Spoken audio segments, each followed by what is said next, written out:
নাসার প্রধান নভোচারী Joseph M আকাবারের সাথে সময় কাটালেন শিক্ষার্থীরা। রাজধানীর আগারগাঁওয়ে আইসিটি টাওয়ারে নভোচারী জোসেফ শিশু কিশোরদের নানা প্রশ্নের জবাব দেন, খোরাক মেটান শিশু মনের মহাকাশ কৌতূহলের। বছর শেষের খুশি নগদে হবে বেশি। নগদ পেমেন্টে নির্দিষ্ট ক্যাটাগরির কেনাকাটায় ৩০০ টাকা পর্যন্ত ক্যাশব্যাক। বিজয় দিবসে লাল সবুজের পতাকায় বরণ করে নেওয়া হলো নাসার প্রধান নভোচারী জোসেফ এম আকাবাকে।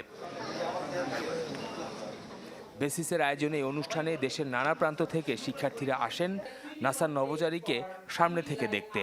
মহাকাশের বিস্ময় বিভোর শিক্ষার্থীরা নানা প্রশ্ন করেন Joseph M আকাবাকে।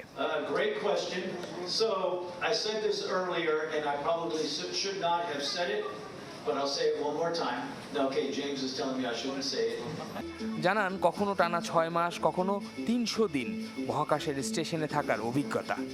I have over 300 days in space.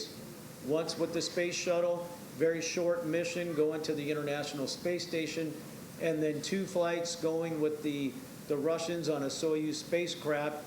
শুধু কি তাই, মহাকাশে এলিয়েনের দেখা মিলে কিনা খুদে শিক্ষার্থীদের এমন আগ্রহ উদ্দীপক প্রশ্নেরও জবাব দেন আকাবা। Your generation that is going to go to Mars, it is going to be all of you working together, coming up with that technology, those advancements that are going to get us there. মহাকাশ নিয়ে আগ্রহী বাংলাদেশের মতো দেশের শিক্ষার্থীরা কিভাবে নাসার সাথে ছোট সময় থেকে যুক্ত থাকতে পারবে তা জানান নাসার প্রধানই নভোচারী। শফিকুল ইসলাম সবুজ, চ্যানেল 24, ঢাকা।